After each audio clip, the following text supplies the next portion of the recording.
Two. And we are recording with Mr. Peter Duke, who I got to do an episode with you and George Webb and Eddie Eds a week ago or 2 weeks ago. And I reached out. I reached out to have you on your podcast, and you asked me, what are we talking about? And I said, nothing. We're going to wing it. That's what I do every episode. Like Seinfeld, Steve Bannon show. We are just going to wing it. So with that, Mr. Duke, please introduce yourself to everybody.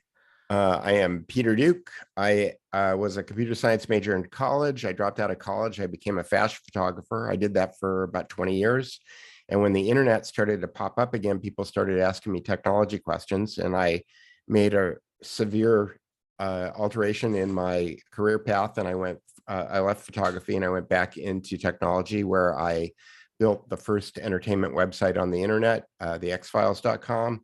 I worked at News Corp for several years, building all of their internet properties. Then I built something called the Hollywood Stock Exchange with Max Kaiser, which is still the only internet property that I've ever worked on that kind of exists in the form that it was when I worked on it. So that it's got legs.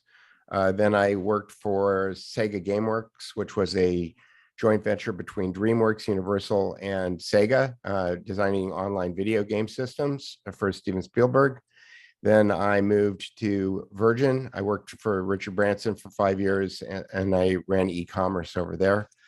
And in 2010, I met Andrew Breitbart. He had his mantra, politics is downstream from culture. I started taking a look at the way that media was handling people who were saying things that I agreed with. And I thought that I could at least take pictures of them that made them look good, which earned me the moniker, the Annie Leibovitz of the alt-right, anointed to me by the New York Times, which I'm sure upset Annie Leibovitz to no end. And I've been pursuing the truth ever since, and trying to figure out what the hell is actually going on. What do you think is just kind of topical? What do you think about Elon now owning like 4 times as much Twitter stock as Jack Dorsey? I believe that Elon. So I don't know if you follow Curtis Yarvin. Curtis Yarvin started a series of blog posts in 2009 under the moniker Mencius Moldbug, and he is an unapologetic monarchist. He's a neo-reactionary, and he styles himself as neo-reactionary. He's a State Department kid, and his basic MO is that we live in an oligarchy, and that we should probably just wake up to it. That these are my words, not his, but he thinks that the American Republic experiment has failed, and that the sooner that we come to terms with that, the better. And that his recommendation is that we go back to monarchy, and that since we already have an oligarchy in place, that we should probably just use that as the model. So my guess is that Elon Musk is being teed up right now to be the monarch that replaces the president of the United States. Really? And I think that if you take a look at his tweets lately, his populist tweets, he's kind of stealing a page out of the Trump playbook by using Twitter in order to appeal to populist sentiments. He's not legally able to be the president of the United States of America. So I'm not exactly sure what the plan would be in order to install him as the chief oligarch of the United States. But that kind of seems to me to be the direction that he's going in.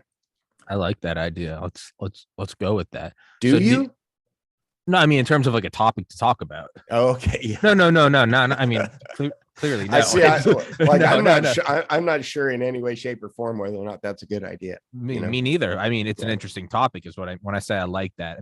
It's like when I call things sexy and people think I'm saying that as like a compliment. I'm like, no, like the JFK assassination was sexy, and that there's intrigue. Was it Lee Harvey? Was it the CIA? Was it the mafia? Not the KGB? I don't find any actual sex appeal to JFK getting shot. Or Alan Dulles in the CIA. Yeah. So it's again, my misuse of words. I'm like, it's sexy. They're like, what do you think is sexy about it? I'm like, it's intriguing. Right. Now, if we do have our own oligarchical system, it seems like, well, if there is no formal system, then it would be this is sort of rising organically Well, to, there is a formal system. I mean, and in fact, I think the way that he styles his philosophy is formalism. That's what he actually calls it. His website is his current website is Gray Mirror on Substack. So it's graymirror.substack.com. But if you want to take a look at his older work, there's kind of a synthesis of it. There's a website called The Dark Enlightenment. I think I don't know if it's darkenlightenment.com, but if you Google The Dark Enlightenment, you'll find the collection of, it's like over 1 million words of his. So, you know, in Russia, they have Alexander Dugin. And I think in the United States that Curtis Yarvin is probably the Alexander Dugin of the United States. He's kind of the reactionary philosopher for America. And so if you check out the Dark Enlightenment, then you can find all of his old, you know, mold bug posts. But he styles himself as a formalist. And so, and his idea is that we should take a look at the forms. And again, I'm probably butchering, you know, his ideology at this point, but if you take a look at the forms that actually exist, and then we operate within the realms of reality, then we're a lot more along the line of trying to figure out a system that works, as opposed to having a revolution. I mean, people. It's funny because Klaus Schwab starts talking about his fourth industrial revolution. There's an implication, and I read this on the Duke Report, which is my website, which is a news aggregator.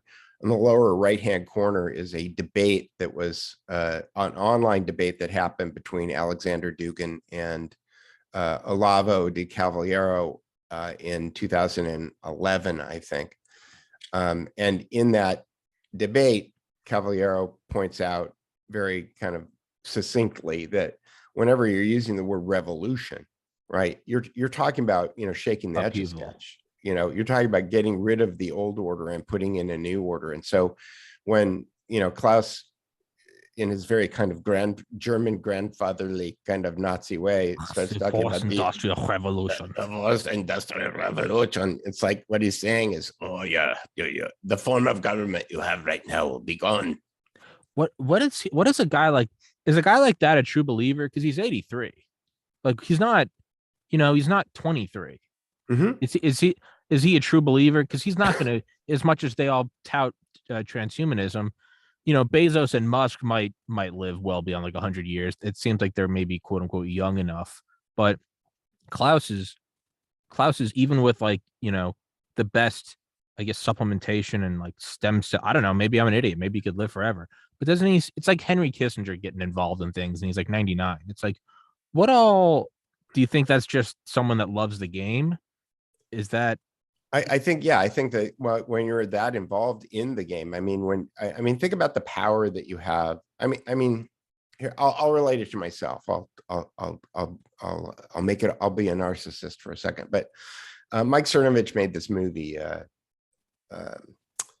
Hoaxed, and I'm in it. And I went to the premiere of the movie, and people started coming up to me and talking to me as if they knew who I was, as if they knew me, right? And because they had information about me because they just seen me in a movie, but I didn't have any information about them. I didn't know anything about them, but they were acting as if they knew me. And take that idea of celebrity and then and blow it up to millions of people, right? And look at Will Smith this last weekend on the Academy Award. You have this. There's this weird feeling that happens when there are that many people that know you, that you start to think that your words have impact. You know, the things that you say, you know, are of monumentous nature. And the more people that actually have that kind of a feeling or belief in you, I think that the more you think that you can change the events of the world. And to use your words earlier, that's sexy, right? Yeah, that's sure. really sexy. And so what do I think keeps them going? I think that there's a power trip that comes along with celebrity and having the ability to have. I mean, think about the idea that when Klaus Schwab walks into a room, you know, Bono is fanboying him. Yeah. You know what I mean? It's like you've got a room full of Bonos that are fanboying you. Like you get off on that stuff. Sure. Yeah. I mean, okay, yeah. You look at like Michael Jordan retiring and then coming back. Tom Brady retired for like what, a month and comes back. And those are guys where like the body, although them at 50 could still outperform me at 18, they can't compete forever. Man, imagine if you could just compete forever. And that's what it is. It's like that's going into, I think one of the Koch brothers, I think the one that died, said like a year beforehand, he said, someone asked him, like, what's the end goal? And he said, I'm riding the bike till the wheels come off. And it might just be that's what like keeps them young. I mean, although some of them are demons, it might be like that's right. That's what, if I won $1 billion today, I would keep doing this podcast because I love doing it. I love gaining subscribers. I love finding bigger and bigger guests. I love having more absurd conversations. It makes the hunt is like what makes it all worth it. Right. It's got to be something like that. It's probably he's a true believer. He really thinks that he's some pivotal character in human history. Right. He Yeah. does. You know. Yeah. And these guys are obsessed with legacies. Yeah, and the round table plan was designed to outlive anybody who was in it. When Cecil Rhodes and Arthur Milner sat down and started coming up with this way to take over the world using the financial systems, or at least they were the worker bees that were implementing it. Then they knew that it was going to outlast their mortal coil. And at that point, I think that the right question is whether or not they're a true believer. The answer is yes. The question is, what's the religion that they believe? Yeah. Right. Yeah. I think that they have to think that they're doing the right thing. Like I've interviewed Richard Rhodes a couple times in one of his books, Masters of Death, about the Einsatz group and the precursors to the concentration camps. Like they would the Germans would invade, and then like a week later, the Einsatz group would come in and they take all the women and children out into the woods. They dig these huge pits, and then they'd shoot them in the back of the head. Yeah, 16 of my relatives actually at Baba Yar. Yeah, Baba Yar. Yeah. Yeah. And you look at like their journals and stuff, and they're talking about how difficult it is and how it makes them think of their women and children at home. And they console each other by saying, if we don't do this, these women and children, or these children are going to grow up to do this to our children. So we have to do this. And I have a slightly different take on that, but make your point. So Richard Rhodes goes into it, and a lot of them were just demons, but there are a few accounts, I should say, very few accounts of them saying like, we have to do this. And eventually a lot of those guys committed suicide or drank themselves wild. But that's something where you go, oh, somehow at least one of them rationalized it to themselves that they were doing the right thing, right? Well, I think it was more than one of them. I worked I designed the online education system for Steven Spielberg's Shoah Foundation Institute, and I also worked as a consultant to the Simon Wiesenthal Center for a while, and I have all kinds of questions about the Holocaust narrative. Like I look at those agencies that I work for, those organizations that I work for, and I kind of refer to them as the Holocaust industrial complex, because there's a whole kind of framework of companies or organizations that kind of benefit from keeping that thing alive. But the Einsatz group I think that part of the reason that the concentration camp system was set up the way that it was, and what a lot of people don't realize, is that it was set up by the Germans in a way to minimize the number of Germans involved that were running those camps. And it was because of the psychological damage that was done to the Einsatz group. And that is that you can't just take a bunch of conscripts, whether or not they've sworn an oath of allegiance or not to a particular ideology, and have them shooting women and children all day long without having them go absolutely crazy. They went out of their minds. And so the concentration camp system was optimized to use capos, to basically use prisoners or other disreputable people in order to manage the prisoners inside the camps. And there was actually a minimum number of German soldiers that were involved in a lot of those, heinous behaviors. Yeah. Yeah, no, it's a crazy thing and Mr. Rhodes goes into that, where you realize, because right then they started the gas vans, where they would just dump all the people into the back of vans and then gas them with carbon monoxide, which led to the idea of the gas chambers, which there was no windows in except to check to see that they were all dead. They used the train cars. You only had to have like one or two guys working. No one has to look at the whole thing. Use the Sonder commandos to move the actual bodies into the crematoria. The whole thing was so that they didn't have to touch them. Viktor Frankl. Yeah. Right. So the whole, it is insane, because you look at it and at first it just seems like a German stereotype. You're like, oh, they were just making the most efficient way to do their job. And in this manner, it was really to not have to look at it. It was. Well, I don't have a lot of evidence for this, but I have a lot of anecdotal evidence, but I have a hypothesis about, and this is definitely something that would, get you banned off of.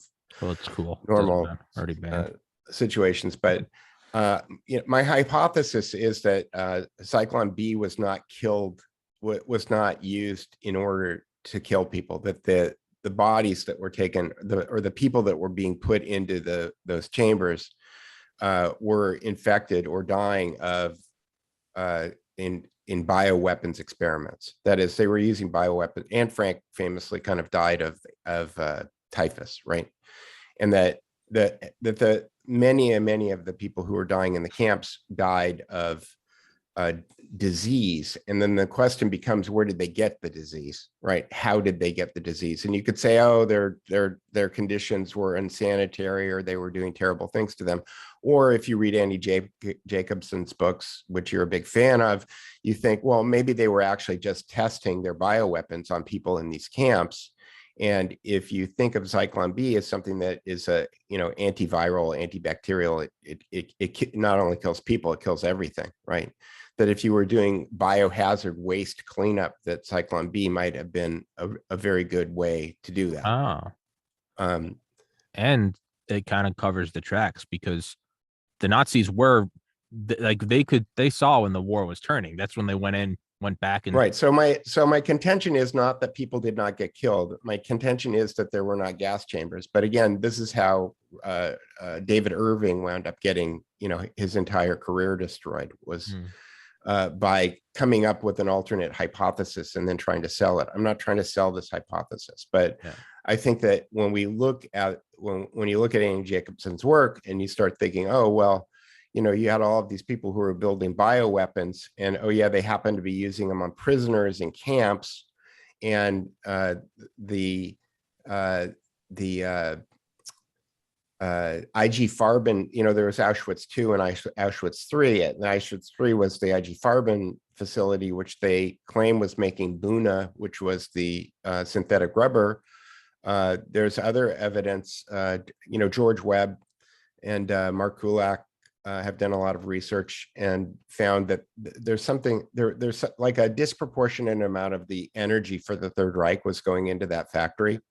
And when you take a look at the Manhattan projects in the United States, something like a third of the electrical production in the United States was being used in order to refine uranium. And so you start to ask questions about what was actually going on at Auschwitz III. Was that really, were they really making Buna there? Were they making highly enriched uranium?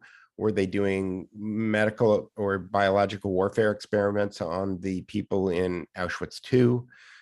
Were the gas chambers a way to clean up the biohazard wastes that they had? These are all questions that I've got. I don't, again, I think that most of the evidence has been destroyed, so it's impossible to kind of figure out exactly what's going on, although some of the people that you've talked to may have evidence that I haven't seen. But I don't know, I have great questions about all of it. It seems that it's interesting that people like David Irving have been marginalized, not that they want to frame it as hate speech, right? They want to frame it as, and I'm half Ashkenazi Jew. That's the side of my family that died in some of my relatives died in Baba Yar. And I found that out when I worked at the Shoah Foundation Institute, because I did my family tree and I looked it up at Yad Vashem, and I found out people with my name, and they may not be direct cousins. I know that people who had my family's last name were killed at Baba Yar. So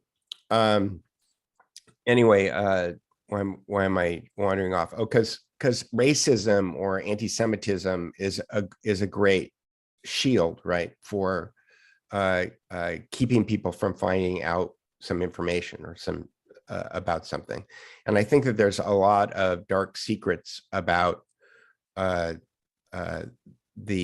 death camps, and they come up with this convenient story. And if you challenge the story, then you get painted with Holocaust denial, history revisionist, anti-Semitism, whatever that stuff is. And I just don't, it doesn't add up to me. The stories don't add up to me. I had heard of that, the third Auschwitz 3, using something like 25 or 30% of all Germany's electrical output. And it was like, I remember reading that like years before I started the podcast. And that's something that's always stuck in my mind, because with the Manhattan Project and then with the H-bomb project, that was, I think, the subsequent one, I think that one was 20%, but that was still like 20% of like 1950s America. Yeah, something was going on. We were building something. And I mean, the Germans had and now we have the Hadron Collider in CERN, Large Hadron Collider, and it's which is using like a third of the electricity in Europe or something. Yeah, and they're planning a bigger one. Yeah, they're planning a bigger one with like 10 times the circumference, which it's also right by where they're building ITER, ITER, that international like fusion coalition. Did you know CERN is sovereign? What? Yeah, really? CERN is sovereign. Yeah, like the Vatican. Dude, I don't know, man. When too much of that stuff just plays right into like, I'm like, are these people really like trying to like break the veil and usher in the Antichrist? Like, I don't want to. Have you seen the CERN tarot cards? No, I've seen the video of like the mock like sacrifice they did where they claimed it was all tongue in cheek, but it's like, dude, why are you all? Yeah, they spent a lot of money doing that tongue in cheek stuff. It looked like they had Cirque du Soleil come in and choreograph the whole thing. Which who knows? Maybe they just have a great sense of humor. I don't know. I mean, but I don't know. It seems a little weird. So there was an artist named Susan Treisler, and she was hired by CERN as an artist in residence, where she was there for 2 years. And she actually did a CERN tarot deck. And if you Google CERN tarot deck, you can find it. And it's, what's interesting about it is it's like the who's who of every great like conspiracy theory ever are all being rendered on the CERN tarot deck, which is, so you have a combination of like astrology and Kabbalah and tarot, and then all of the current kind of conspiracy theories, all kind of in one package there. It's quite interesting. How the hell did we get here? I'm True Believers. True Believers. True Believers. But True Believer, by the way, if you've ever read The True Believer by Eric Hoffer, have you ever read that book? No. Okay, that was a major like fundamental change in my framework of thinking about things. It's basically the blocking and tackling of how leaders, Adolf Hitler, Jesus Christ, Donald Trump, whoever you want, what are the psychological mechanisms that they use in order for creating, what's it called? It's called The True Believer, and it's by Eric Hoffer. And it's one of my 101 books. On my website, The Duke Report, I have a book section, and there's a 101 section, which are kind of like the books I think everybody should read first. So that's one of them. I didn't read The True Believer until like about 3 or 4 years ago. And after I read it, I kind of felt punched in the stomach, because I thought if I had read it when I was 20, my life might have been a lot different. Yeah. I think one of the big ones that kind of shifted my mind was probably like Operation Paperclip. I read that right when it came out by Annie Jacobson. And that was, I remember the shift that I had in my mind, because I was like, oh, we fight evil, unless if you're gonna no, but my takeaway from that was if you're gonna be evil, you have to be the most evil because then the other side will take you after your side loses. Everyone below you will get killed, but the most evil or the most successfully evil in terms of scientists, you'll be taken as a commodity. Well, or the most I'm looking for the right word, but maybe the most I don't know, inhuman. The stuff that the scientists were doing that were taken in the Operation Paperclip. I mean, rockets and physics notwithstanding, but the things that they were doing to human beings. I mean, I think about this every time I see it, like a rescue helicopter. So in that book, Paperclip, she's talking about the Surgeon General for the Luftwaffe freezing prisoners to death because they had Luftwaffe pilots that were going down in the English Channel, and they developed that gurney for pulling people out of the water in a horizontal position, because if you pull them out of the water in a vertical position, their hearts stop. Oh.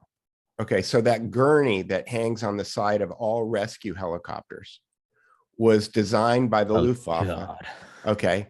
And they designed it specifically because they killed a bunch of prisoners in order to discover it. What she explains in the book is that if somebody's got hypothermia and you pull them out of the ice and you water, pull them straight out of the water, their heart stops. But if you lay them flat when you pull them out of the water, then their heart doesn't stop. And so the reason those gurneys have holes in the side and stuff, okay, they drop them in the water, they put the person in the gurney, and then they pull them up out of the water runs out of the gurney, right? That was a Luftwaffe invention, World War II, right? But they killed a couple of hundred people to figure that out. And so I don't remember that from the book, but I mean, I do remember the ice baths. I do remember them for that reason. Oh, I mean, so I see the LA, Los Angeles County Fire Department helicopter flying over with the gurney on the side, and I think about that every time I see it. Oh God, yeah. I mean, and we brought back the Nazis, and didn't one of the U.S. generals say, he was like, "Let's not beat a dead Nazi horse. Like, the war is over, so we'll bring them back and we'll use them." I mean, I don't know. And then you argue, does us getting the V2 technology leading to our own kind of whole rocket system, if that holds communism at bay, then is that justified? And it's, well, if the Nazis already did the research. Well, except that if you dig deep enough, you'll find out that a lot of the Russians got the bomb because we gave them the technology. Yeah. Okay. Yeah. So this was going on. It's the balance of power thing. It's like, and it goes back to the 30s. It goes back to Orwell. It's like, it's manifesting itself right now. Eurasia, the three big power blocks in 1984 are manifesting themselves now because this was a plan. And at which point you start having to ask yourself the question, was George Orwell warning us, or was he programming us for what's about to happen? That's the question, right? Because he was friends with, I think he was friends with who wrote Brave New World? Aldous Huxley. The Huxley, yeah, and his brother, the eugenicist. I don't recall that the Huxley. There was a scientist Huxley, and there was a writer Huxley. They were brothers. God, it's Jay Dyer goes into it, and James Corbett talk about it quite a bit. There is one quote from Doors of Perception that always made me laugh, and it was when Huxley was on mescaline, and someone asked him, "What do you think about time?" And he looked at them and he said, "There's plenty of it." I don't know. I just thought that was all the. Well, the funny thing about time is that the only time that's real is the time that we have right now, because whatever happens in the future or in the past doesn't exist really, right? Yeah. And is the past just a memory? I mean, did the universe pop into existence right now? And or did it pop into existence when you were born? Yeah. Because only recollection I have is of childhood, but that's not here. What I'm looking at now is the walls and an iMac, a water bottle. I'm looking at you. I have memories of childhood. But you're not even looking at me. You're looking at pixels on a piece of glass in front of you. I know. Did the universe pop into existence right now? Because I'm accessing every memory I have. from Yeah. right now. I'm not going back to third grade. I'm thinking of my memory right now. Yep. It only exists now. It's like Alan Watts says. He's like, your entire perspective changes when you stop thinking about time as moving forward and rather time trailing off from the present like the wake of a ship. And it's all starting now. And it's you look back and you see where you've been, but it's not driving you forward. Right. It's yeah. Um, but yeah, with these sort of the machinations of the global, whatever you want to call it, the Illuminati, the deep state, the Bilderbergs, the World Economic Forum, I like Catherine Austin Fitts calls it Mr. Global. Mr. Global. All Yeah. right, we'll go with Yeah. Mr. Global. You have to think then, is there a comical evil side? Like there were some of the Einsatzgruppen really were just they just loved it. They're just nuts. Or do they view this as a necessary evil for what they believe a greater future for humanity? Well, I think that there's a book I read called the psychopath or the sociopath next door, and apparently somewhere between 9 and 11% of the population are sociopaths. That is, they lack the ability to have any kind of empathy, and it seems like leadership is from the outside. It seems like leadership is normalized for that. That is, if you look at the CEOs of major companies or politicians, people who are in leadership positions, it seems like it's an asset to be able to be disconnected, to be right? detached. And then the question that I have, going back to your Mr. Global thing, is do they recruit that? That is that a characteristic that is sought after in kind of an initiation process, or is that something that you can create through mind control, trauma-based mind control, in order to kind of inculcate that sociopathic tendency? Because I sure have met a lot of sociopaths. I live in Los Angeles. I have been in the entertainment industry a long period of my time. I've been in close proximity and had close relationships with a lot of people who you might refer to as celebrities or kind of movie stars. Sociopathy is everywhere. It's like it's all over the place. And so when I watched the Will Smith, I didn't watch the Academy Awards, but when I watched it show up on Twitter, none of that stuff is surprising to me. And when people started asking the question about whether or not it was staged, it was just like, okay, you got a room full of actors. What are you talking about? Like, Yeah, there's nothing funnier than like him doing that and then receiving an award for being an actor. right. Yeah.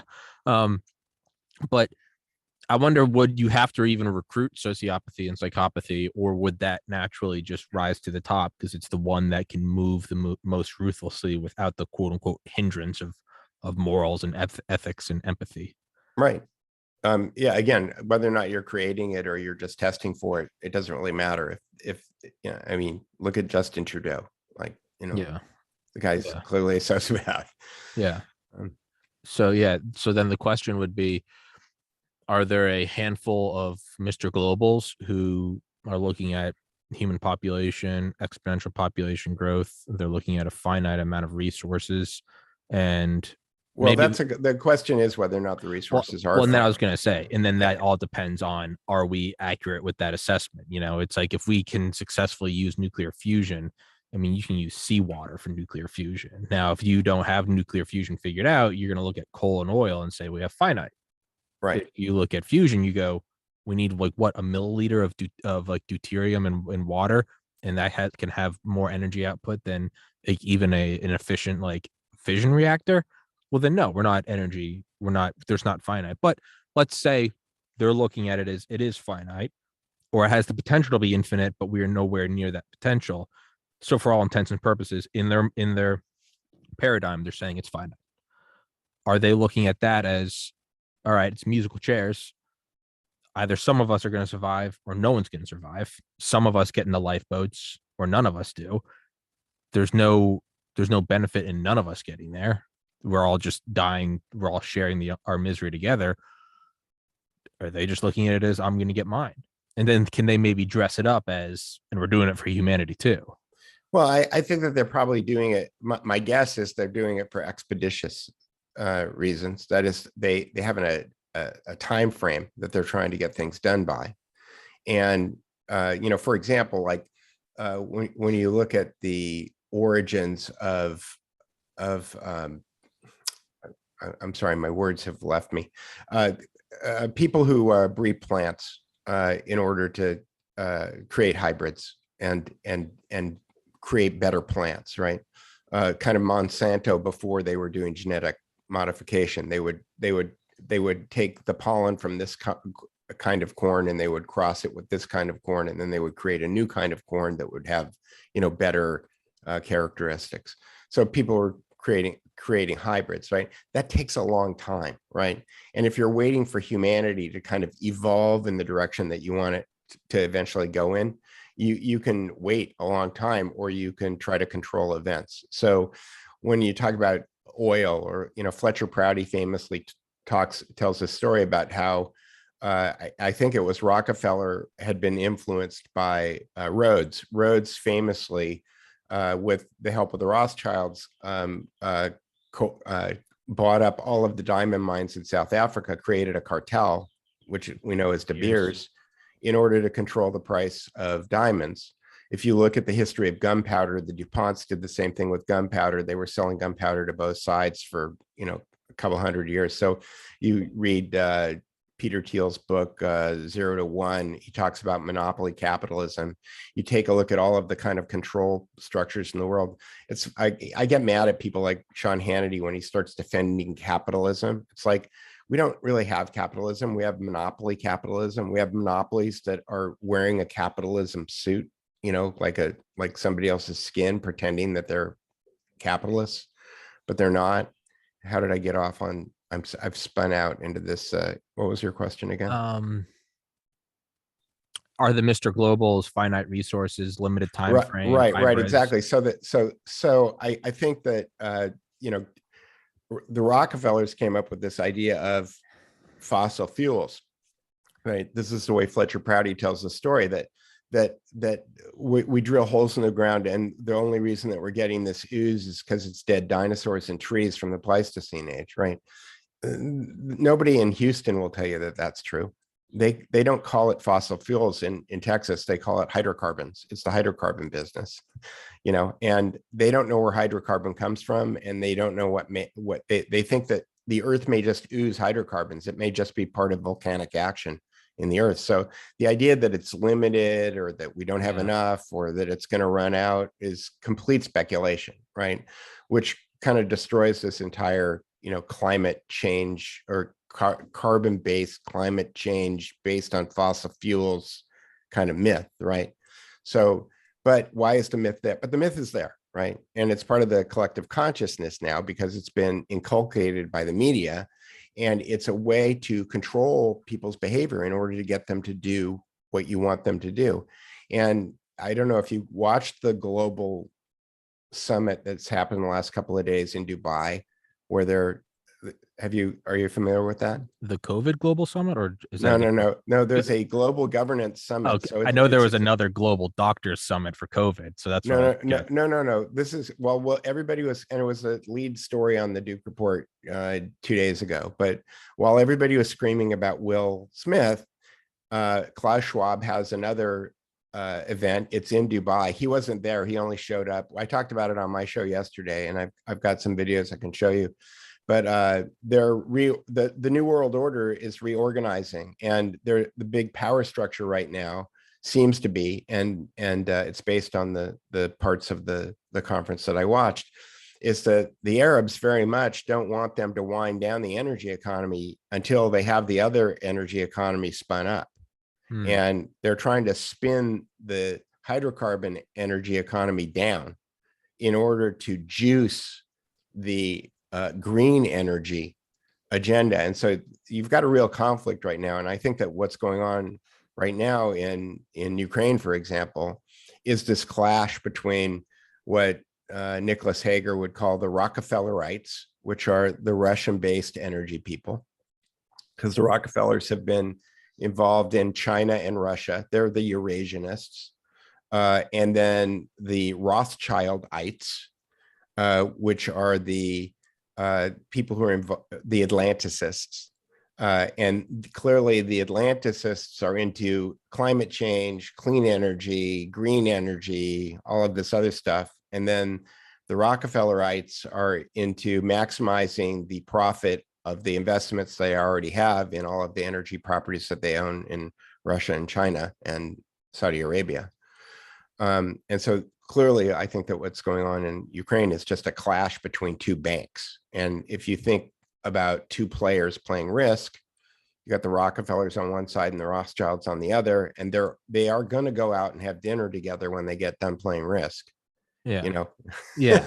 Well, yeah. Well, it's like I always say about, like, playing Monopoly or stacking it in your favor. Like, you want to absolutely rig the game, but you do not want to flip the table. So, like, ultimately, it's still in each other's interest that the table stays unflipped. Yeah. And then when you look at something like the Rockefellerites or the Rothschildites, it's just two different modes of control. You could have COVID-19 versus climate change. It's like Right. we just have different modes of control. It's what it is. It's how do we control people's movements? How do we, uh, you know, they've evolved over the millennia. They don't just march in and shoot you anymore. Now they say it's for your own good, and they get you to believe it's for your own good, and say, I stand with Ukraine, I'm vaxxed, I'm BLM, whatever. It has evolved, but ultimately that's what it is. But when looking at, like, the Mr. Globals, it does seem like they're not always 100% unified. And No, they're not, which is why you wind up having World War I or World War II. But they do always wind up being able to profit from their disagreements. yeah, yeah, they've really got the board rigged. Now, I mean, think about it. You're if you can make money, if you can sucker a country into signing something like the Federal Reserve Act, okay, where you make money on every dollar that gets created, because for every dollar that gets created, there's interest owed on it. So there is no way to actually ever pay it all yeah, back. yeah, Okay, then and then you lend countries to blow each other up. You lend them money to blow each other up, and then you lend them money to build back all of the things that they're build back better, which is BBB. The the the uh the Davos, the World Economic Forum, they're all about the global public-private partnership. That's PPP. There's a PPP in their logo, the World Economic Forum. There's a circle in it. So PPP can also be 666, right? So there's all this kind of steganography, and I'm sorry, I'm spurging out and going no, off. And I don't care. yeah, I know. I told you that's when you asked what are we talking about today. I said we're gonna wing it. This is yeah. winging it. This is my favorite thing. Because I have a terrible bladder, I am going to use the restroom, and I'm going to have you monologue for like 30 seconds All until right. Can I show a video or something? Yeah, I don't care. Yeah, I'll turn on Let me see. How do I do that in Zoom? share screen. Should be like a button down. Share screen. Let's see if I still have a video on my. Let me see. Advanced files. Here we go. Let's see if I can do this. Oh, but you're going to edit this, so you can No. go to the bathroom. I'll tell you what. I'll go to the bathroom too, and then we'll come back. All right. Yeah, I don't care. You can edit this. All right. I forgot. I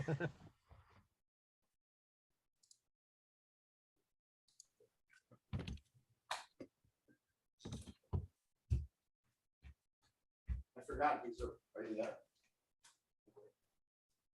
He's recording it, so are you okay?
Um,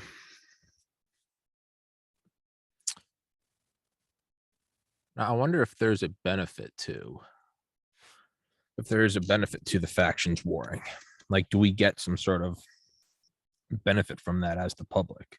Like like breeding competition in the marketplace, or is that too a flawed concept? It might be. Yeah, but I've been thinking about it more, like research on the hydrogen bomb, where all the scientists came in and like warned against it, and then Truman asked, "Oh, here he comes. He's coming back." Um, all right, he's back. So I was just thinking aloud. I've been thinking more like when you think of like the hydrogen bomb and how all the scientists were like against it. I think Enrico Fermi called it an evil thing. And Truman asked, can the Soviets do it? And they said they'll be able to in a couple of years. So Truman said, go ahead and build it because we have to have it. I almost think that, I mean, maybe the Democratic Republic, maybe the concept is, maybe it's out of date. Maybe they look at something like China, who can move assets from very profitable things to pushing towards things that are unprofitable in order to boost them up. We might be looking at, there's a country whose entire state, the government and business is all intertwined into one massive machine. They might be looking at it like there is no way to compete, and America's facing an existential threat. Maybe it does lead to almost like a black hole of oligarchs. We're creating a critical mass because like a BlackRock, Vanguard, deep state complex is the only thing that can survive. Well, this is Curtis Yarvin's argument, is that it already exists. We just haven't called it that yet. We've been fooled by the media, which is controlled by the that's their PR department. Right. It's raining, but we're all telling each other it's still sunny. Right. Don't piss on my leg and tell me it's raining. Yeah. They're pissing on our leg and they're telling us that it's raining. Yeah. No, I think that's where we are. And in fact, in kind of my analysis of it, I'm starting to think about writing a book called, I started shooting pictures of people in 2010 when I met Andrew Breitbart, and I kind of followed all of these people and it kind of culminated on January 6th, and I was there with Alex Jones and taking pictures. And I've been thinking about how to frame this kind of this group of photographs that I put together. And it occurred to me the other day that I need to probably call the book "The Death of Liberty," because I think liberty, and I'm doing that in a kind of a hyperbolic way, because if there is any chance for liberty, people have to realize that it's been killed in order to wake up enough to be able to fight back for it. I'm not sure that I'm not sure we're capable of doing that, but we'll find out. But where was I going? I started studying hypnosis. I met Scott Adams about 4 years ago, and he was talking about hypnosis, and he likes to style himself as expert on hypnosis, because he is.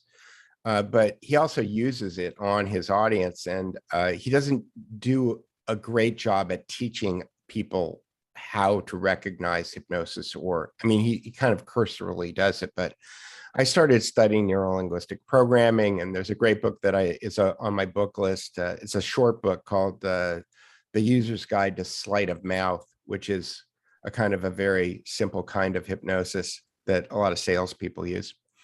And but it's great because it's really good for kind of like dissecting the hypnotic tricks that persuaders use, and people who are on television who are,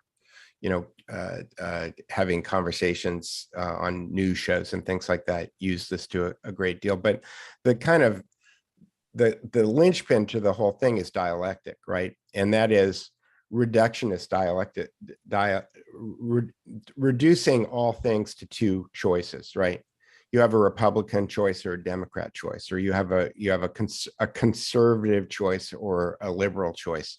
That becomes really confusing, because C. Wright Mills points out that America's always been a conservative country, but the values that America is trying to conserve are liberal. Their life, liberty, the pursuit of happiness, all men are created equal. If you called yourself a conservative in 1776, you were a Tory, right? So, but the communists came in the 1930s. FDR called himself a liberal, right? He was a socialist. The socialists started calling the socialists, who were really communists, called themselves liberals. And now in 2022, nobody even knows what liberal means anymore. Like it doesn't have anything to do with liberty, right? It doesn't have anything to do with individual sovereignty. It doesn't have anything to do with the things that the founding fathers were talking about. So to the point of your question, it's like, do we actually live in that country, or is that just what they tell us? Is that the country they teach us in school that we live in, that we don't live in? Yeah. Yeah, it seems like I think you're right, and it's not that does that system have to be built to survive something like China? It's more so like, well, it's been here since, like, probably the 40s or 50s. We just haven't called it that yet. Right. It's So but if you go back and you look at the history of dialectics, okay, in politics, the Republic, and there's a fantastic book that, again, it's like The True Believer, that I recommend, by C. Wright Mills, who's a sociologist. It was written in 1957. The Also, Power Elite. The Power Elite. Have you read that book? Yeah. Yeah, I mean, he talks about the whole problem with the dialectic, but the Democratic, what was the first party? The Federalist Party was started, I don't know, 3 years into the American experiment by Alexander Hamilton. Alexander Hamilton represented the bankers. He was kind of a Rothschild guy. He wanted to start the first bank of the United States. He, was trying to subvert. I mean, I think that's part of the reason that they made that musical about him, is that, he's probably the most subversive guy. Aaron Burr did everybody a favor when he shot him, and I think, I have to go fact check this, and people may tell me that I'm wrong, but I have a hunch that the reason that he was Washington's aide de camp is because he was probably making sure that the troops were getting paid. Is my guess, and it was probably because of his association with banks.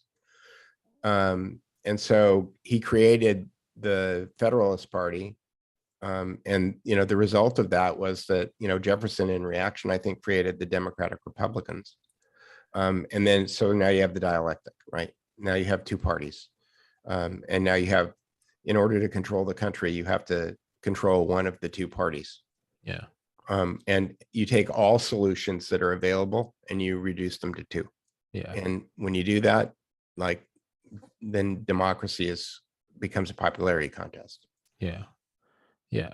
And I think you said this when we were last talking with George and Addie, and it's like, don't mistake like American hegemony for American hegemony. It's like this is the glove that the strongest of the Mr. Global factions is using and has been using for like 70 years.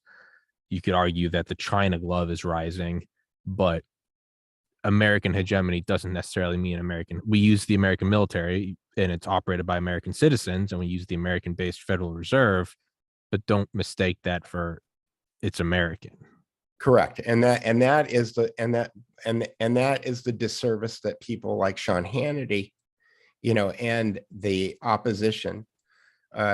There's a really, like I said, in the lower right-hand corner of the Duke report is a permanently fixed debate between Olavo de Cavaliero and Alexander Dukin. And I think that it is the original response. So it's probably like the fourth post or something from Olavo talking to Dugan, where he makes exactly the point that you can't, because Dugan was mistaking the banking military hegemony in the United States as the United States. And clearly, as we start to understand what's really going on, that's not the case. But that was where Alexander Dugin, who was advising Putin 2011 was coming from. He was mistaking, or he was purporting that the banking military hegemony was actually America, instead of just kind of wearing America like a suit. Yeah, I think Sean Hannity, but probably myself. I think I've been guilty of that. Of Oh, I believing was, that. I was, yeah. Yeah, it's becoming more clear. Granted, it's all speculation. I can't know, but I mean, as I just read more and more and really try to zoom out and really try to just observe it objectively, yeah, it for whatever. I mean, to go full sociopath, I mean, it makes sense, right? To set up shop here, you're separated by two oceans from the rest of the world, right? You've got an Arctic tundra that you have to come through. Okay, you got a lot of resources here. You got some mountain ranges. You got big wide country, right? You can put shit in the middle that's far from the coasts. All right, yeah. I mean, that's a good tactical place to if you want to set up your dominating power. That's where it would Mhm. be.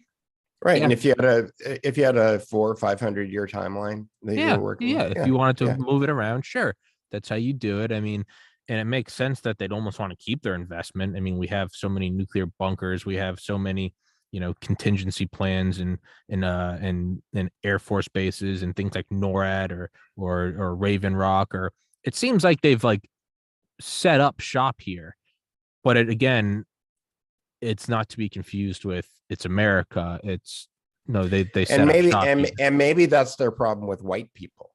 Maybe the problem with white people is that white people, I think that they, there's evidence that Thomas Paine, right, was like was kind of in league with the bankers. And when he wrote Common Sense, he came up with life, liberty, and property, and then Jefferson changed it to life, liberty, and the pursuit of happiness.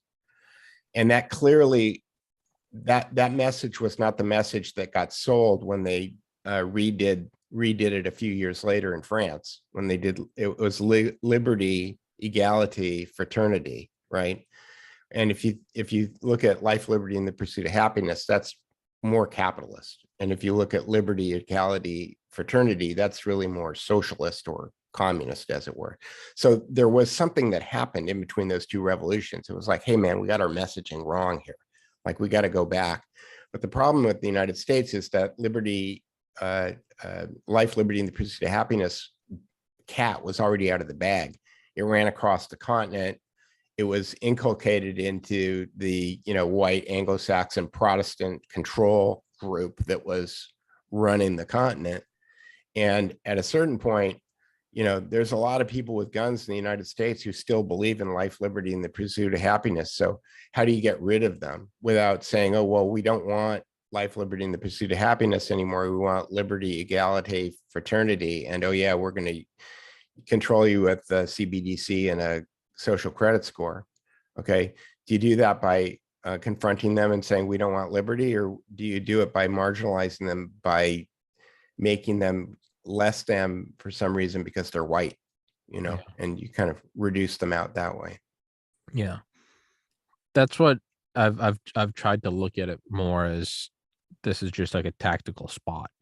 And I mean, they do want you'd want like a quote safe place to go, right? You'd want to be in the Hamptons or wherever if you're in the oligarchical class. I live in the middle of this building that I'm speaking to you from right now is shouldn't be here. It's a 1924 apartment building there's a $4 million house there, and there is a $15 million house there.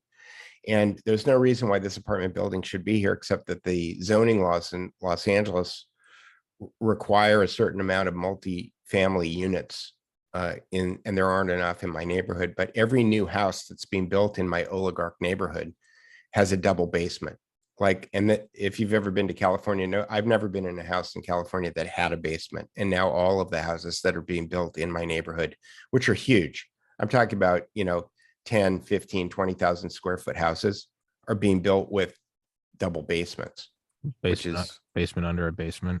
yeah. It's is in terms of like panic rooms or just in terms of just I don't know what they're putting down there, but there's yeah, they're going 30, 40 feet into the ground.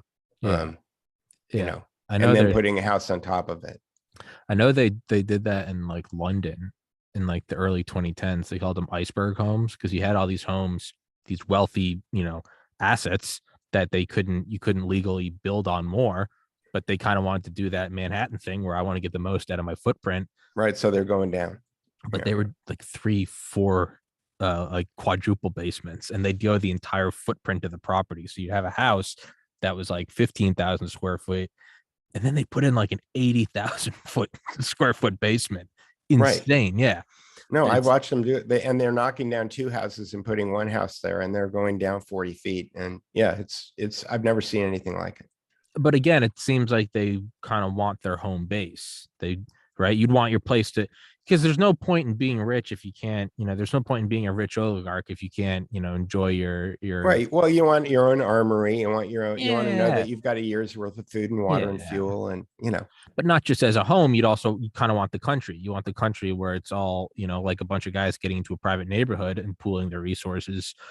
They also kind of want, if we're going to have this military industrial complex machine, let's at least have a home base where we know we're relatively protected.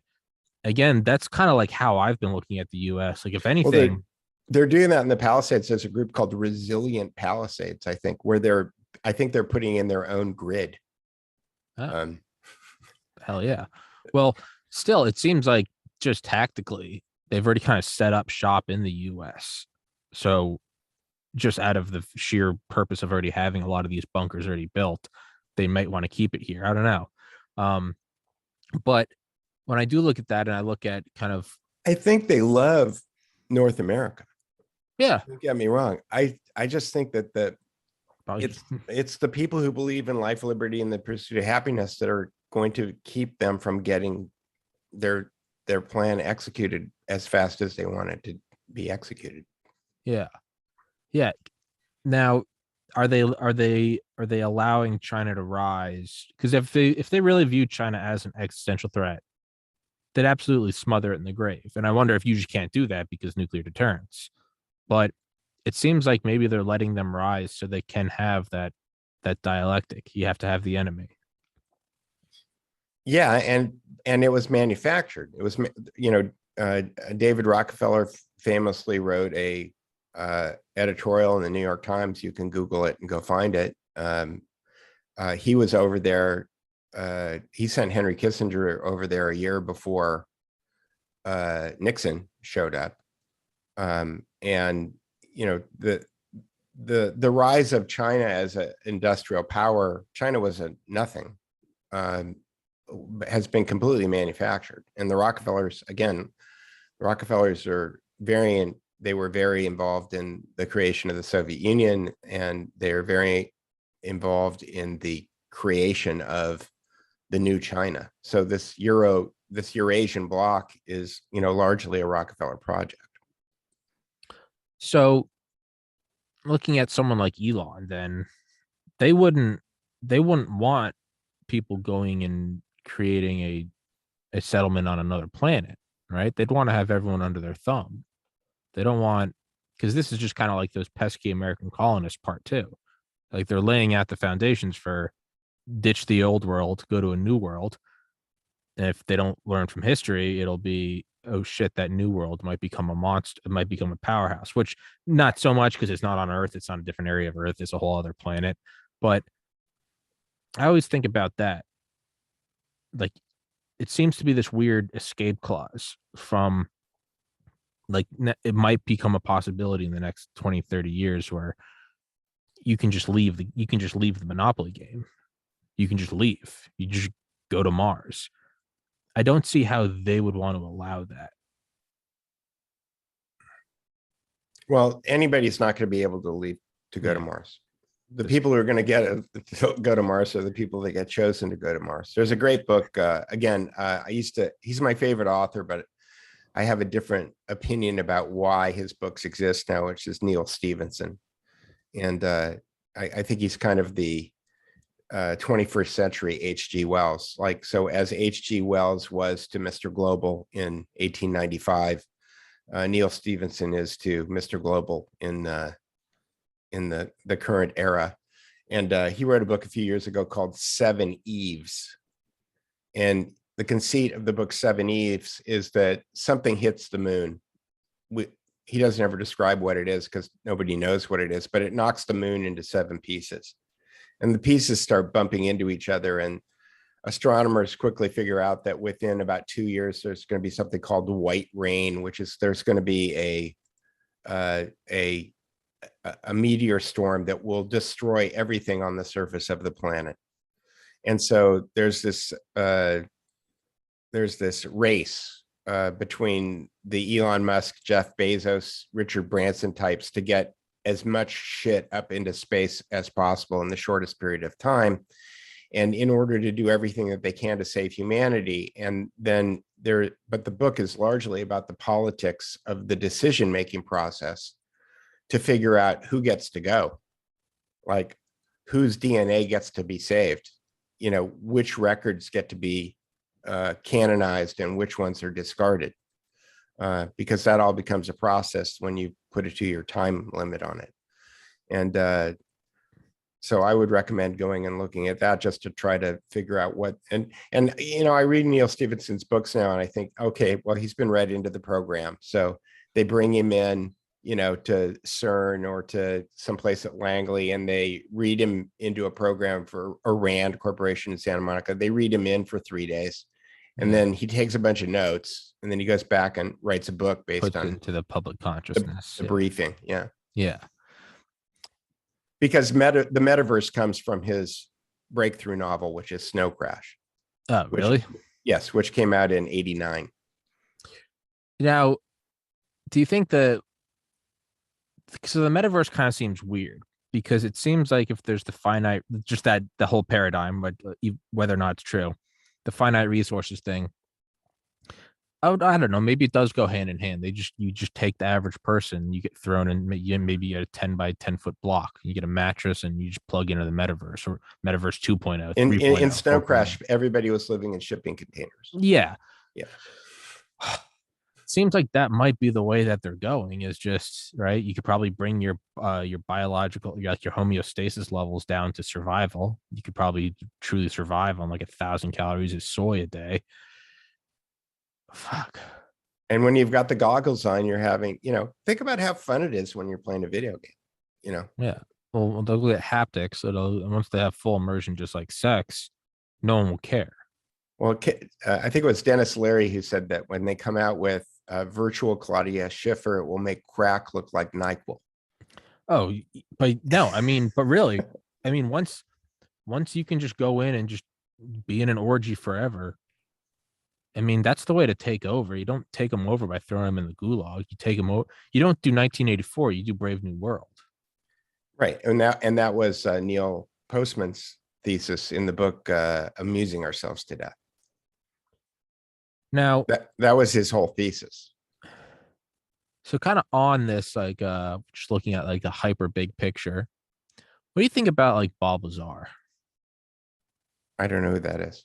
Bob Lazar, UFO guy who's on Rogan. I don't know. This area S4.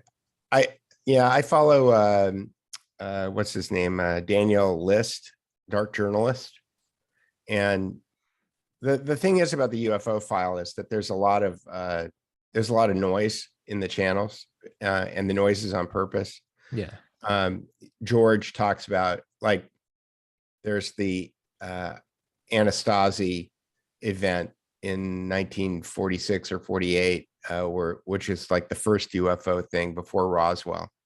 And George's hypothesis on that is that these things are all cover stories for experiment. So we got Nazi technology from Operation Paperclip, and we were testing this stuff. Yeah. And in order to create cover stories for things that people might see, that in the testing of the X technology. And one of the things that Daniel List talks about is that he thinks that this X steganography indicates that it has something to do with either the UFO file or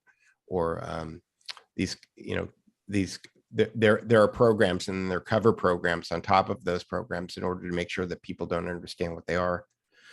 And so there's a lot of disinformation in the UFO space. So I kind of defer to Daniel List and his filter on that.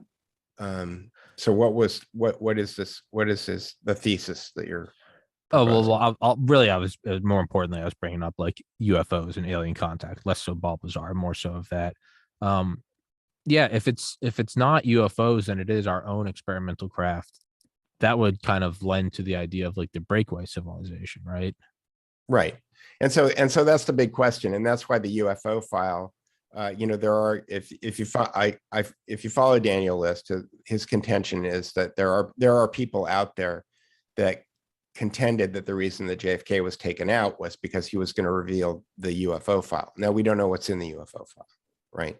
And that Trump was going to release the Kennedy stuff, and then he didn't release the Kennedy stuff. So what is it that's 50 or 70 or 80 years later that's Still so important. so important, right?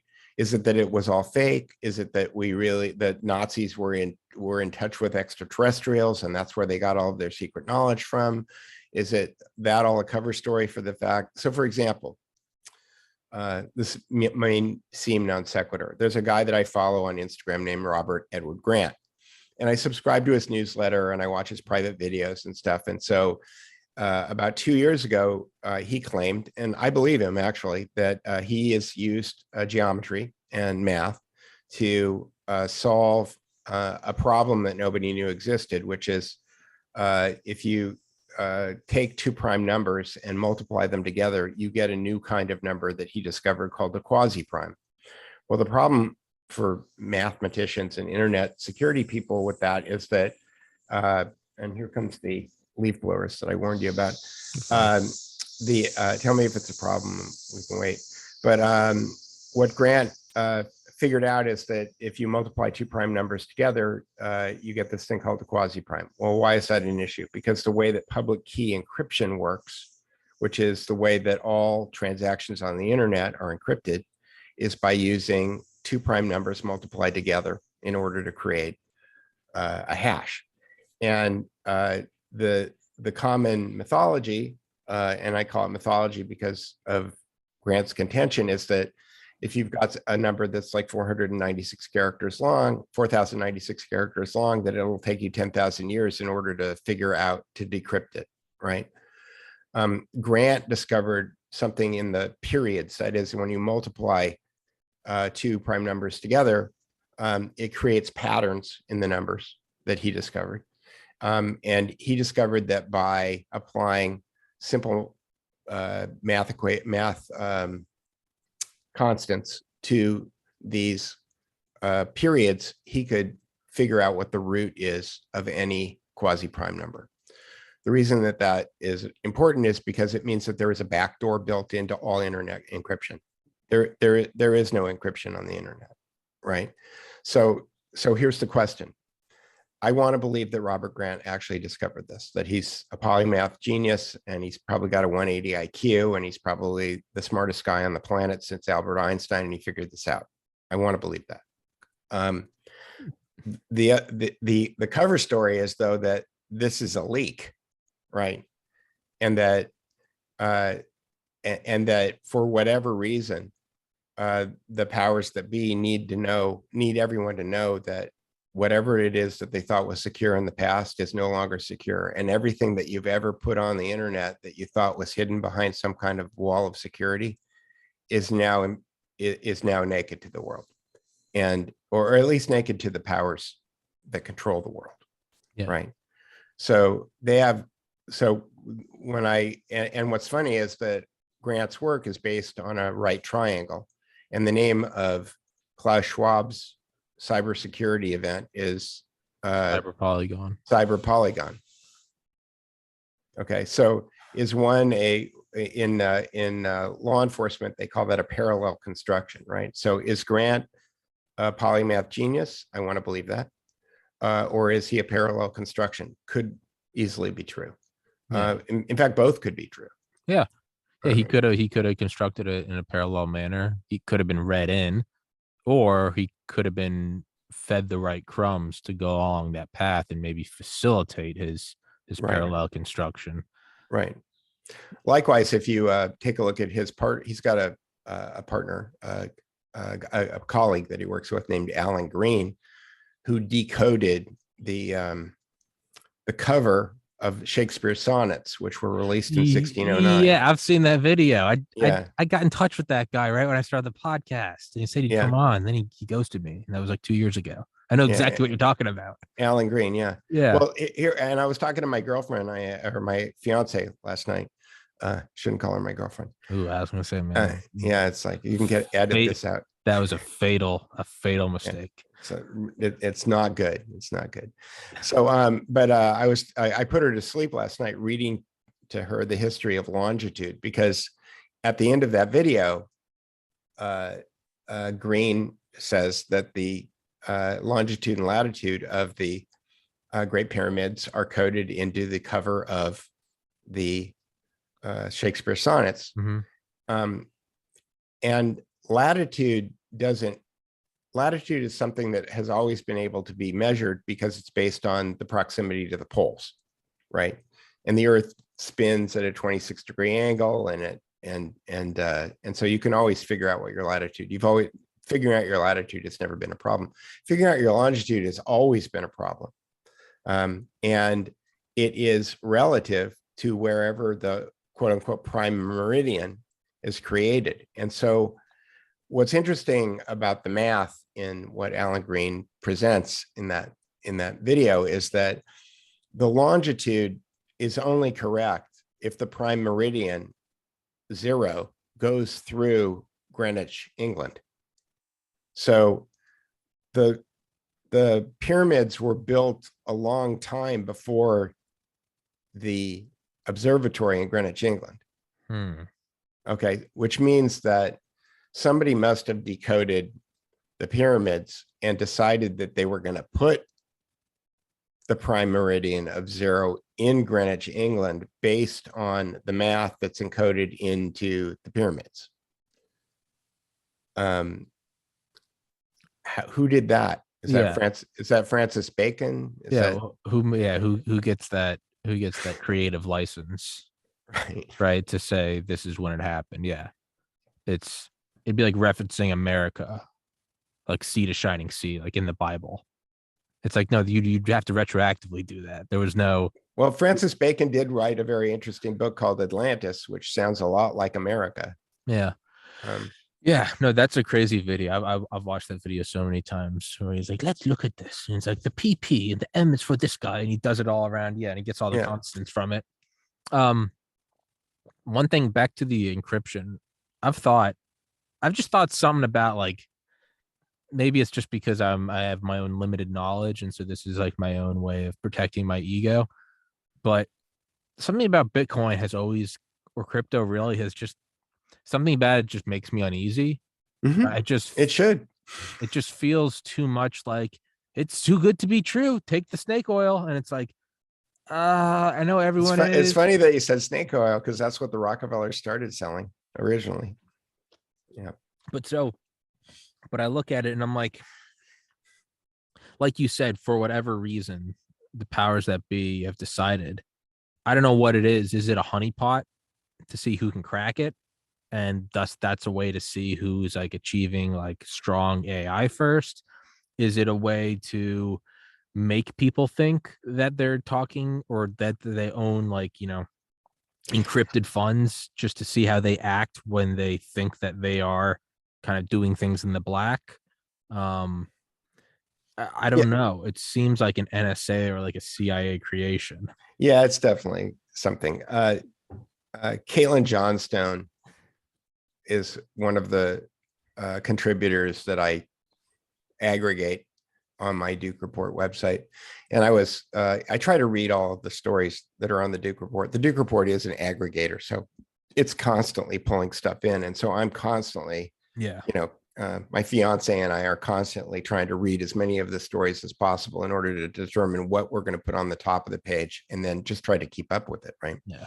So I was on Caitlin Johnstone's website. Why am I talking about Caitlin Johnstone when you asked me about Bitcoin? And she has a wallet, like a Bitcoin wallet. You can send her money. Okay. And there's a website called Blockchain Explorer. The thing is about the blockchain is it's all public, right? And so you can put a wallet number in and it'll tell you how much money has been put into that wallet. Yeah. Which is great if you're the IRS, right? It's like, okay. Yeah. Okay. So, and it's weird because it gave me two different results back, and one of them had like $16 in it, and the other one had $148,000 in it. That is $148,000 had been put into that wallet. Yeah. And I was thinking, well, I hope she's, declaring this on her taxes, right? Yeah. Because it's certainly public information that people are giving her money, right? Yeah. Yeah. But to answer your question, the problem with Bitcoin is that it runs on other people's infrastructure. And as Max Kaiser is a good friend of mine, and I love him like my brother. He and I work together on the Hollywood Stock Exchange. And I think his wife, Stacy, is one of the, greatest people I've ever met. That said, Bitcoin runs on OPT, other people's technology. It runs on top of the internet. And regardless of who controls any of the nodes on the Bitcoin network, the network is still the vector at which point they can get you. Bitcoin miners talk to each other on a port 8333.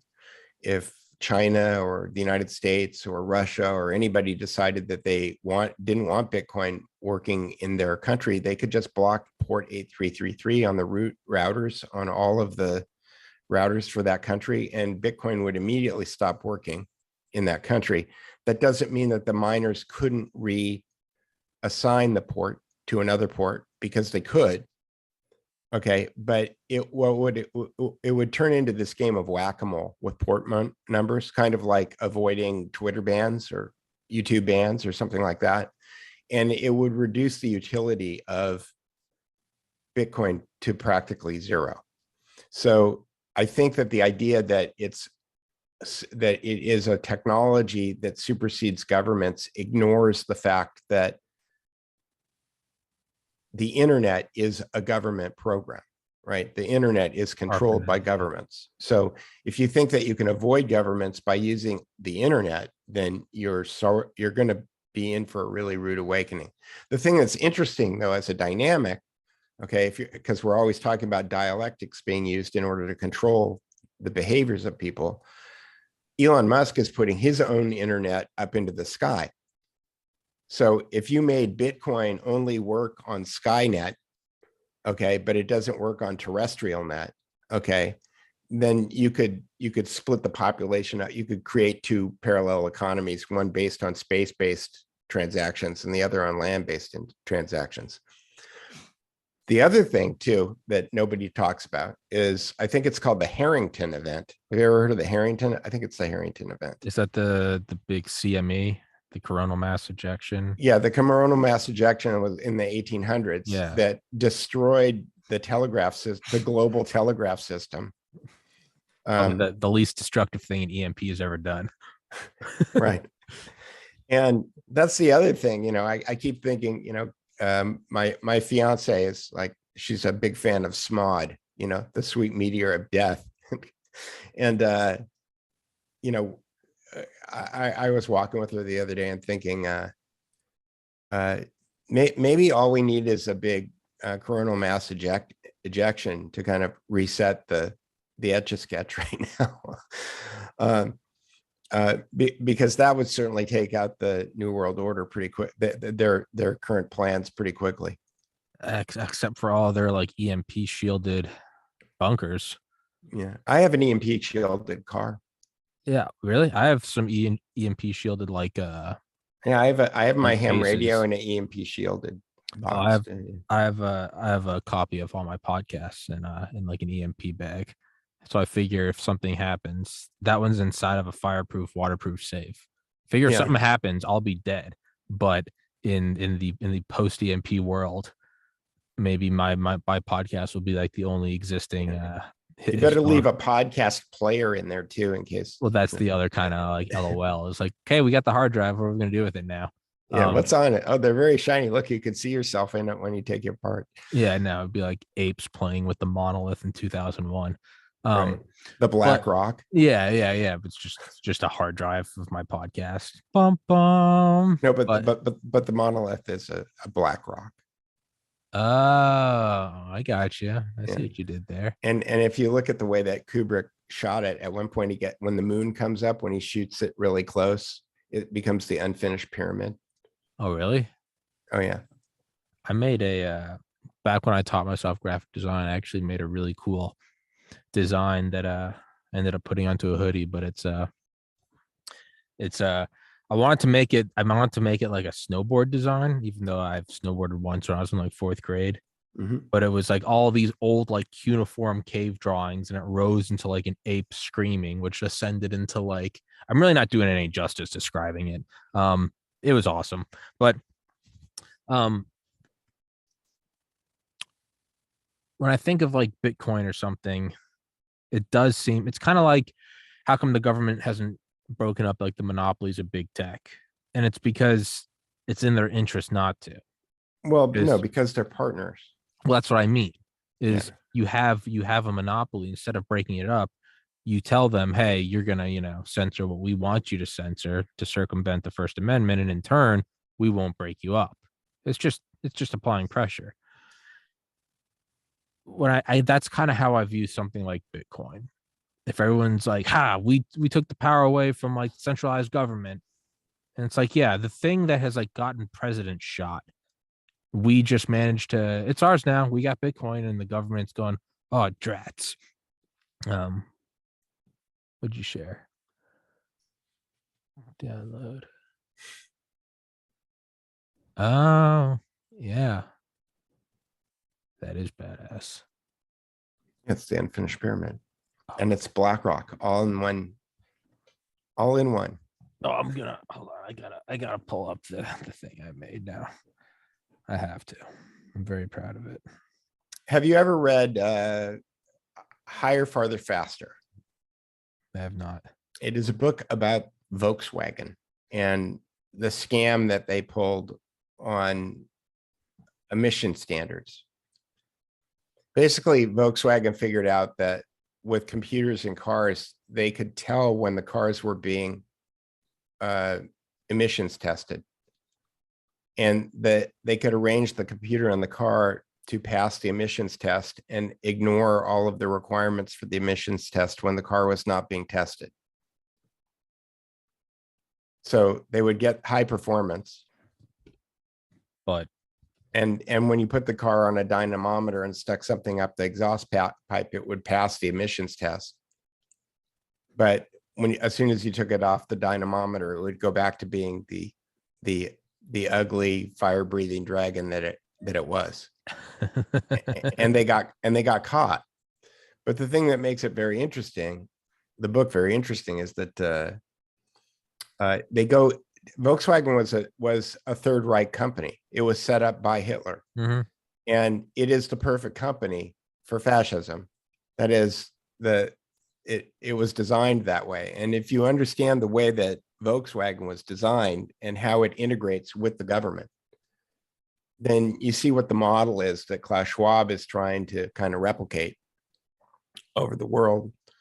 Because fascism, in its essence, in its economic essence, is a partnership. It's a public-private partnership. So they've rebranded fascism as public-private partnership. The difference being, during World War II, the politicians were in charge of the oligarchs. And after World War II, they flipped that formula and they made the oligarchs in charge of the politicians, but it's still the same model. Yeah. I don't know. If you want, click on the link I sent you. All right, let me click on the link you sent me. It's like super high resolution. Yes. I don't know if it's all gonna come. You got HAL 9000, and then you got the moon, and then you've got, is that King Kong, or is that Harambe? Oh, I don't know. It's just some ape screaming. And then I did like the DNA, and then those images are actually the ones on the right and left hand side. Those are actually like high resolution scans of like paintings found in like a cave in France or something. Okay.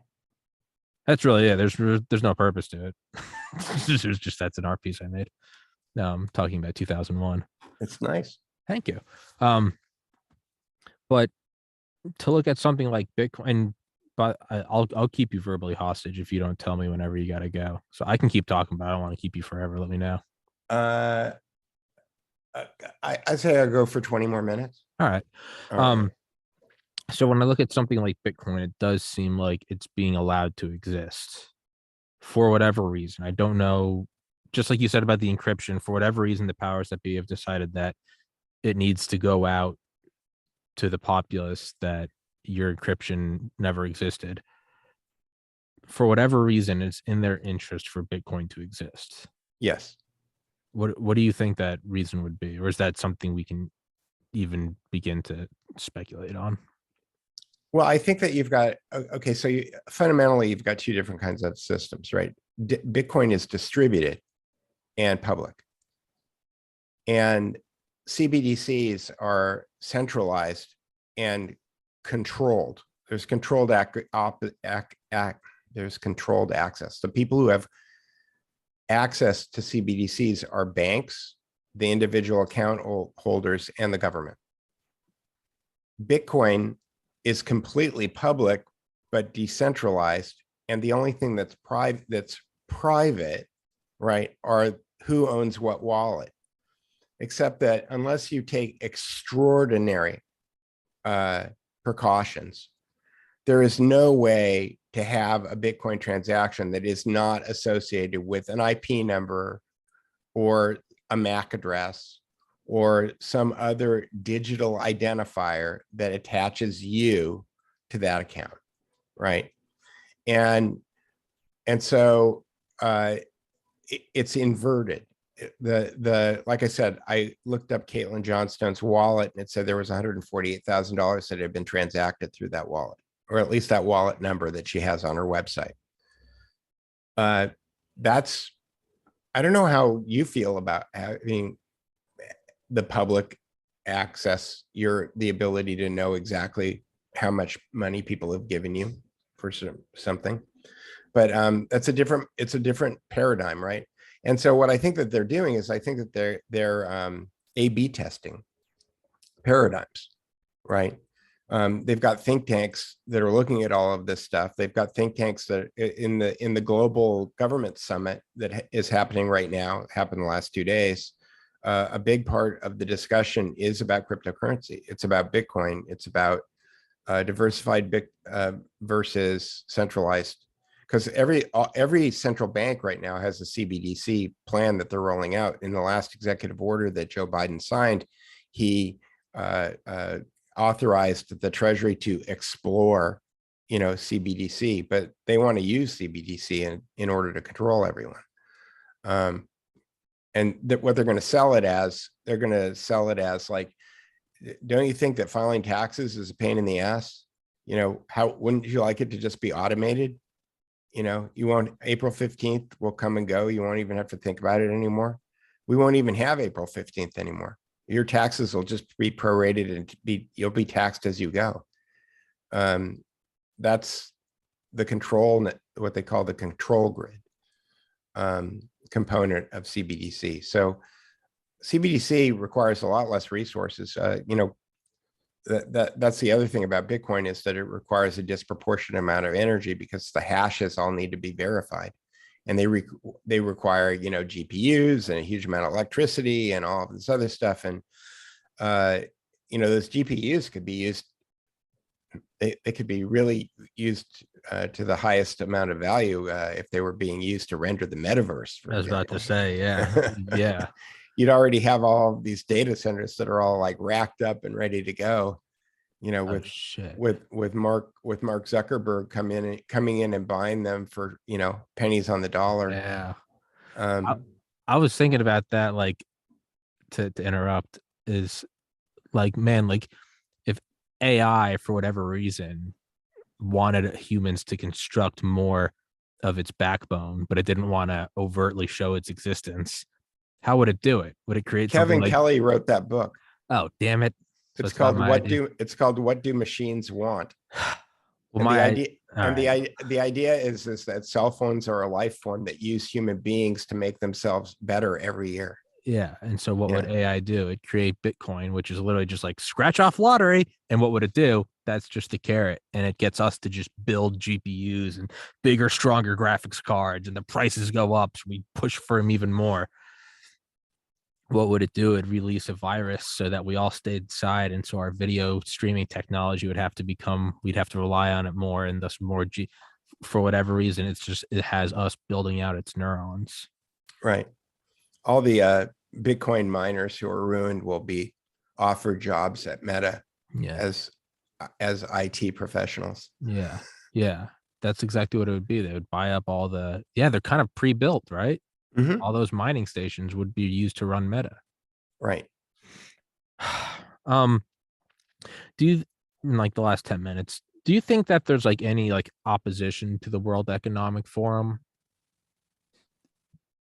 Because it seems like we've been talking about the different factions of the power elite, but it seems like this one's pretty unified. And again, whatever we're seeing, you can't trust that, because by the very fact that you and I are just perceiving it, shows we're not being read in. But do you think there's any opposition to it, or is it going to steamroll? I think people who believe in liberty, I think that it is the rock in the shoe of the globalists, is the concept of individual sovereignty. Individuals being able to make a decision for themselves, decide whether or not they want to do something or not do something, is the idea that they need to kill. And America, as a media empire, has done a very good job of selling the idea of liberty. And that's why I don't believe I don't believe in America as much as I believe in Americanism. That is, I think that the way you overcome globalism is to create America everywhere. And that is not to make, Lithuania into America, but for Lithuania to adopt life, liberty, and the pursuit of happiness, all men are created equal, as a mantra, and to, integrate it into their way of life.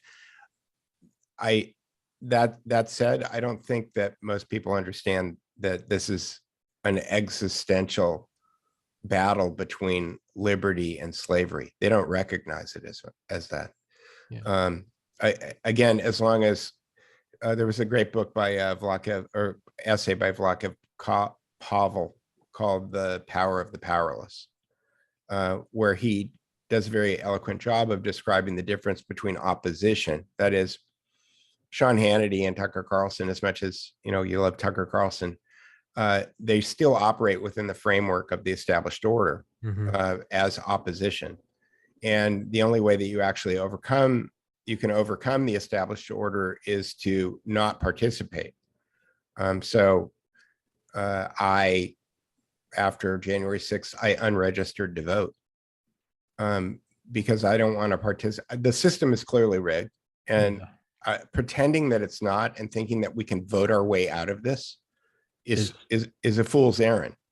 There was nothing more fucking infuriating than, after the certification of the election, people being like, here are all the Republicans that certified, we're going to primary them. And it was like, with what?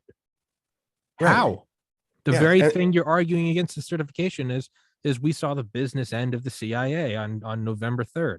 We saw what we've been doing to nations around it's karma. What we've been doing for decades around the world. We saw the business end. It was efficient. It was brilliantly planned. It was carried out with a watch-like precision, but they pulled it off. We saw what it looks like to look down the barrel of the CIA. Yeah, exactly. And the fuck are you gonna primary him out? Excuse my French. Right. Like, we're not gonna vote our way out of this. Yeah. And people are still, and I still see good people that believe that, because it's, I don't know, it's like finding out that there's no Santa Claus. Yeah. Okay. You don't want to find out that everything, the people that I get the most pushback from, and the people who are having the hardest times getting their arms around it, I've got a half a dozen friends who are attorneys, and their entire livelihood has been based on this belief system that they operate within this framework of justice and law and order, and that there are correct and incorrect ways to, excuse the leaf blower in the background here, that there are correct and incorrect ways to implement the law, and that justice is a real thing. And you take a look at, whatever the outrage of the day is, okay, and then you take a look at the November 3rd election, and you start to kind of like back into all of the other things that have, watch a movie called The Forecaster about Martin Armstrong, who is a finance guy who kind of went against the New World Order and spent 9 years in prison on contempt, uncharged.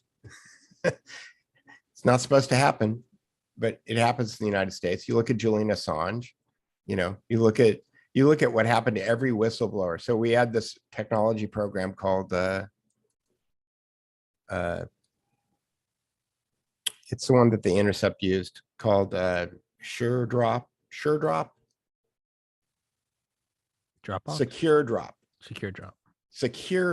Aaron Schwartz was one of the developers of Secure Drop, and it was a way for whistleblowers to be able to drop off, to leak things like Chelsea Manning or Reality Winner, to be able to leak stuff without getting caught. Well, every person who ever used Secure Drop is like in jail, right? Yeah. And the 2 out of the 3 people who worked on Secure Drop are dead, and the other one is an FBI informant. Yeah, it's like leaking to like, it's like leaking your private whistleblowing tips to like a suggestion box at the head in like the lobby of the CIA at Langley. Right, exactly. So totally anonymous. Just come in and drop it off, Tom. Yeah, so I don't know how we got on. I don't know why I brought this up. Oh, I was talking about the power of the powerless, and the idea that you can be part of the system. Okay, and so those are people who still think the system works. If you're a whistleblower, it's because you think, oh, the system is going to fix itself. Correct. Yeah. If I give the system the information about how the system is broken, then the system will fix itself. I had a podcast with Micah Dank yesterday, and spoiler alert, like if you want to read his first book, don't listen to what I'm about to say. But at the end of the book, the big reveal is that the president of the United States is live streamed lying about something. And that's supposed to take care of the problem, because now everybody knows that the president of the United States lied. Look, they shot the president of the United States in the middle of the street November 22nd, 1963. And they completely covered that up, right? They blew up 2 buildings in downtown Manhattan and pinned it all on a patsy named Osama bin Laden. And people still believe that shit. Yeah. Yeah. It's at a certain, and it's like, I'm a big fan of like not becoming disillusioned and not becoming demoralized. And it's kind of more personal than anything, because I think I'll just slip into depression. But yeah, I mean, it's like what the comedian Tim Dillon said. Have you ever listened to Tim Dillon? Yeah, all the time. Really? Yeah. I love Tim Dillon. I think he's hysterical. He's fucking amazing. I'm so happy. Everyone I talk, no one listens to Tim Dillon. I love Tim Dillon. Tim Dillon is great. Tim Dillon, Anomaly, JP Sears, they're all good. They're all funny. Russell Brand is funny, but I don't trust him as far as I can throw him. Yeah. We talked about that last time. Yeah. I don't trust him. I love Tim Dillon. But it's like his bit on like being Ed Snowden. And he was like, imagine, he goes, I imagine I'm Ed Snowden. And the day before I leak everything, I go out to some diner with my friends in Long Island. And I'm like, hey guys, the deep state, the intelligence community, they're tracking everything you've ever done, every word you've ever said, every picture you've ever sent. And it's all being hoarded in a database somewhere. And even though maybe you're not doing anything wrong now, if in 20 years you pose any sort of threat or speak outside the Overton window, they will go back and construct a case against you. And it's being controlled by a group of unelected elites. He goes, do you know what my friends at the diner would say? Hey, honey, where's the fucking ketchup? I need the ketchup. That sounds nice, Tim. Where's the ketchup? And he goes, and know what I do? I go back to bed that night and I go, I like my job at the NSA. And I shut my fucking mouth. And he goes, God bless Snowden. God bless him. And he goes, what are you even fighting for? And I'm always torn between like, you look at just the average person, the average, like, and I shop there, but the average, like, Walmart going, TikTok using, just kind of 900 pounds on a rascal scooter. And you got, and the ones that are saying, like, don't spread misinformation and the government loves you. And I look at that and I'm like, "Wh- what am I fighting for?" But then on the other hand, I look at all like the wonderful and intelligent people I know, the actual, you know, family first, respectful, just wonderful people. And I'm like, well, that is worth fighting for. Yeah, I I don't think, know. I think so. I mean, I have a close friend who started out as a fighter and eventually he got turned uh, as an operator. You know, he was an asset, and then got turned into an operator. And at one point, like, you know, he said to me, he goes, "Don't you want to help the government, Peter?" And I said, "Which government?" And he said, "The only one that counts." And I said, "Which one is that?" And he said, "The one that can kick down your door and take your stuff." Um, I mean, fuck. Yeah, it's, it's, I look at like Joe Kent, who I've interviewed several times, former Green Beret, running for Congress out of Washington State. His wife was also, I think, an intelligence analyst. I think a linguistics uh, an analyst for the CIA, and she was killed in a suicide bombing in Syria in 2019. And so it's just Mr. Kent raising his two kids, 2 and 4, and his whole logic is he's like, I have to go do something no matter how hopeless it seems, because like I can't, you know, they already lost their mom, giving her life for this. I no, I have to. mean, look, and it's a vector, right? Yeah, I have a kid. Do you have kids? I do not. Okay. They're a vector. That's because as soon as you have a kid, you have something to lose. Yeah, Like it's good to, you know, you can be as brave as you want and say, "Oh, I'm going to go do this," and you know, you can have dreams of like taking out. I met this guy a couple years ago who was trying to convince me that we should organize old men that are dying of cancer and to become vigilantes, like some Bruce Willis movie, you know, in order to go take out the bad guys. aren't they dying of cancer? Yeah, but so they have nothing to live. They have nothing to Oh, lose, I was just right? thinking like bedridden. Like the no, like the what's the series with Stallone and Arnold and Bruce Willis, and it's a series of movies. I don't watch that stuff, but anyway. And my first thought when the guy said it to me is like, "Are you fucking fed?" I was gonna say, yeah. Well, number one, fuck off. You're trying to entrap me. Like, yeah, what are you, fucking crazy? Like, you know, you think that's a good idea? Well, you go do that idea, okay? But don't have it. I don't want to have anything to do with your idea. And oh yeah, by the way, I don't hang out with him anymore because it's Yeah, like, and I don't hang out with him anymore because it was a one-time thing. I don't hang out with him anymore because I heard somebody else tell me that he asked them the same question. and And just, yeah, that's no good. yeah, and at that point it was like, yeah, you know, I don't know who you work for, but I don't want to have anything to do with that. So Yeah, it's, people all the time will comment. They'll be like, don't become disillusioned, don't become demoralized, keep fighting. And like, I do believe in that. But so I was gonna say, one time, like mid 2020, someone sent me an email and they're like, "Love the podcast, Tommy. It's about time that you actually start meeting up with fans in real life and you guys start pooling intelligence and armories." And I just remember, like, I think I responded. I was like, "Is this sent from your iPhone in Quantico?" Like, fuck off. Like, right, yeah. yeah, yeah, eat a dick. Like, no, no. I had a great idea, Tommy. We get those Delta Force guys you interview and we put them together. And no, no, don't No, no, email no. me. Leave me Right. Well, alone. so yeah, so I don't think I finished the point Oh, about sorry. Yeah, no, I Pavel. No, no, interrupted. Sorry. you and I both wandered off in directions. So, but just to bring it back in, and then we can end it. Yeah. Is that what he said? Is that there's a difference between opposition, right? People who are opposition play within the established order. So the Democrats and the Republicans, one of them is in power, the other one is opposition.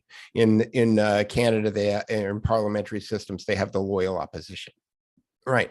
And what Václav Havel says in The Power of the Powerless is that if you want to live in truth, you need to dissent. You need to, and dissent means you need to agree to not participate in that system.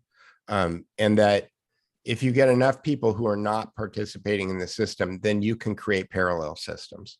But it begins, and that's why I think unregistering to vote is what I advise people to do, because it's not, I can tell you from having done it, it changes your mindset. It changes your frame.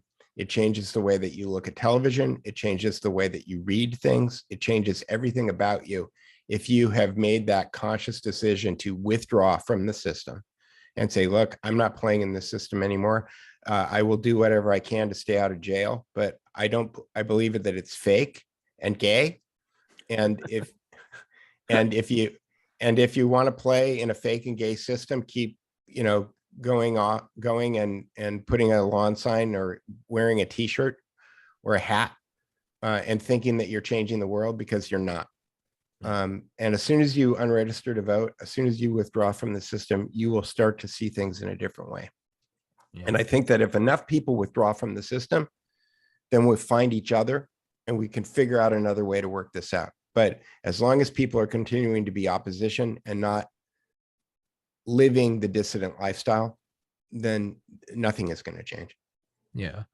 No, I mean, I have that qualm sometimes with myself where I'm like, sometimes I feel stupid for having this flag, because I'm like, I put it up originally for like what I believed it stood for. And like really in the last 2 years, just the amount of shit I've read and the amount of shit I've seen in real time with the riots of 2020, with COVID, and with stealing an election, and with my own. Here's the thing. That flag is great. What that flag stands for is fantastic. In fact, it's the greatest idea in the history of humanity. Okay. It's not representative of the country that we live in. Gotcha. It's representative of ideas that don't exist anymore. So I would suggest just hanging the same flag upside down. Yeah. Well, that's what one of my buddies does, a Marine combat veteran. Yeah. He has it upside down for that. But yeah, man. We're coming up on 2 hours, so we'll wrap this bitch up. But thank you so much, dude. Mr. Peter Duke. I will put the links to your website in the description, as well as your Twitter and all that good shit and anything else you want in there. And that's it. You can follow me on Twitter, Peter Duke Photo. I still have a photo something attached to my my persona. So Peter Duke Photo on Twitter, Peter Duke Photo every place else. And the DukeReport.com is my news aggregator that is aggregating independent evidence-based journalism. I don't play the left-right dialectic game. If somebody is doing real journalism, to the extent that I can determine that it's evidence-based, I put it up there. And so if you want to go find out what's really going on in the world, you can go to the DukeReport.com. And you have a podcast, right?